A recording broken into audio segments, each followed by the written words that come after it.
We are live right now. Hey, anybody that's out there in YouTube, want to welcome you.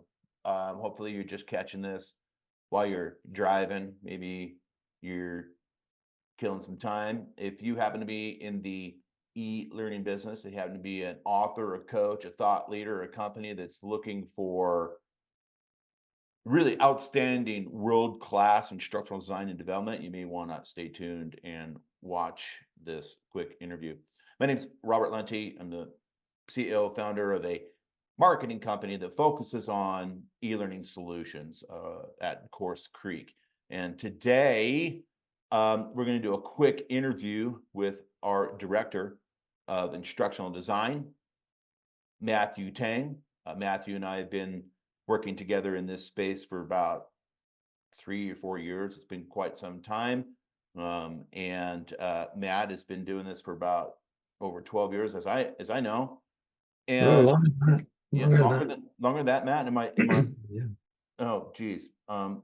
Matt, I give to you Matt Tang, our director of instructional design. And we're going to talk about AI, by the way, artificial intelligence and new innovations in the world of instructional design. Matt, Yes. thanks for your valuable time this morning. Can you just lay out your bio? Let people know a little bit about who you are, what's your cred, how long you've been doing this, what makes you special? Sure. So it's a little bit longer than 12 years. I'm a little bit older than that, I'm afraid. It's been closer to 20 years at this point. Okay. So yeah, I'm getting up there, almost as old as Robert. Thanks. But no, so instructional design, I never, when I was coming up through school and through my formal education, I never thought I would be an instructional designer. I didn't grow up wanting to build e-learning courses. It kind of evolved into just something I loved, but I didn't realize it at the time. So I actually always really interested in technology, right? And I went to school, to university, to study computer science. So that was kind of what I was really interested in. But when I got there, and after spending 4 years doing that, I realized, I didn't want to sit in a cube all day writing code. That didn't appeal to me. But I still loved technology, and I loved what it could do, and I saw the potential. But after college, what I ended up doing is I joined AmeriCorps, which is basically, if you're not familiar with it, the domestic Peace Corps. At the time, it was under the same umbrella of the Freedom Corps, where Peace Corps goes international, AmeriCorps stays in the US.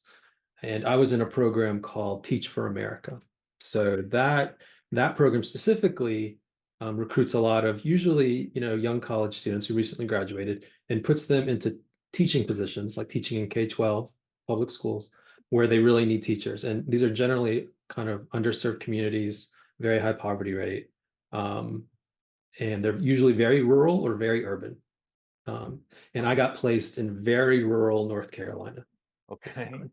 And it was a trial by fire. So I took summer classes. That was my first introduction to kind of formal education, research, instructional design, classroom management, all of that was the first time I was really introduced to it. The summer between after I graduated and my first real job teaching.